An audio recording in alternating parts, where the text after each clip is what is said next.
Баршаларыңызға ассалаумағалейкум.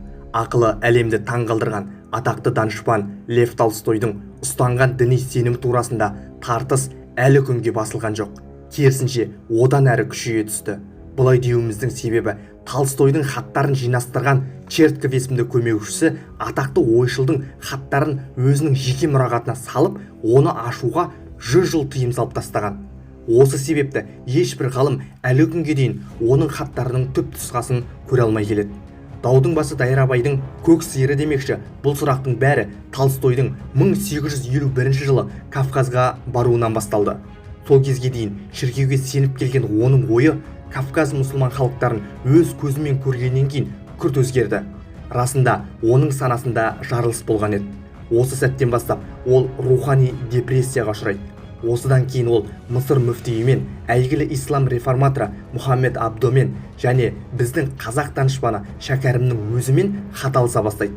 Шәкәрімнің туған ұлы Ахат атамыз екі ойшылдың хат жазып кеңескенін, бірнеше сұрақтардың жауабын талқылаған өз естеліктерінде жазып қалдырады. Шіркеу иелері атақты ойшылдың идеяларынан үрейленіп, 1901 жылы жазушыны православ шіркеуінен аластатады. Мұсылманға күйеуге шыққан Векилова есімді орыс әйелінің балаларымды қай дінде тәрбиелегенім жөн деген сұрағына былай жауап береді. Православиеге қарағанда мұсылмандықты жоғары қоюға келер болсақ, мен мұндай таңдауды жан тәніммен қолдаймын. Шын мәніндегі христиандық мұраттар мен христиандық ілімді жоғары қоятын мен үшін бұлай айту таң қаларлық нәрсе. Дегенмен мен үшін ислам өзінің мән мазмұнымен шіркеулік православиеден айрықша биік тұрғандығында ешқандай күдік жоқ.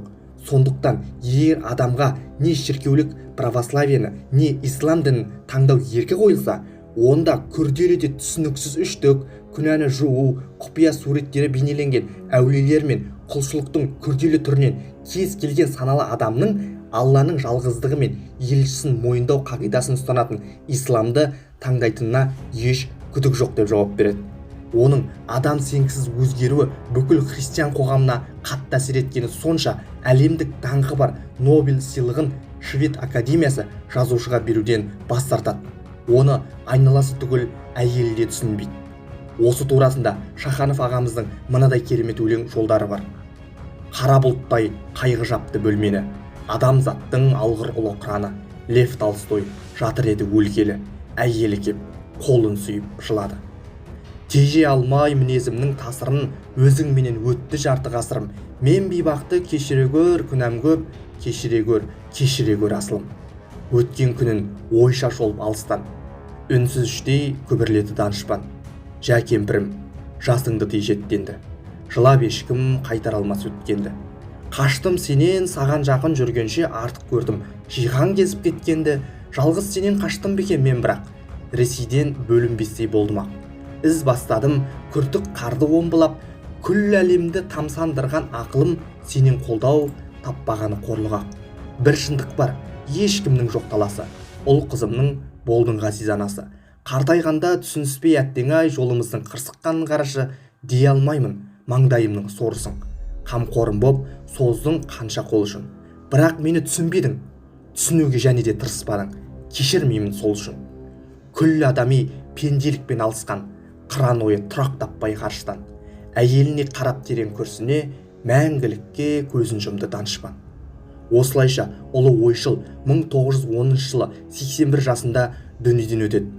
Оның жерлеу рәсімі өзінің тілегі бойынша шіркеу дәстүрінсіз қарапайым түрде өтті. Үкімет адамдары оның ерекше ойларынан сескенді. Видеомызды күллі әлемді ақылымен таң қалдырып, өмір бойы ақиқат дінді іздеп өткен Толстойдың тебірене жазған мына бір хатынан үзінді келтірумен аяқтағанды жөн көрдік. Толстой былай дейді: егер сіз менен бірге бір дінде болсаңыз, мен аса қуанышты болар едім. Сонда сіз менің өмірімді аздап ұғынар едіңіз. Байлық, даңқ, құрмет секілді жетістіктер қазір менде жоқ. Достарым, тіпті туыстарым да менен сырт айналды. Либералдар мен эстеттер мені есуас санайды, немесе Гоголь тәрізді ақылы тайыз деп біледі. Революционерлер мен радикалдар қиялшыл мылжың көреді. Үкімет адамдары зиянкес революционер деп оған. Ал православиялықтар тажал санайды. Мұның бәрі мен үшін ауыр екенін мойындаймын. Сондықтан мені мейірімді мұсылман деп қана санауларыңызды өтінемін.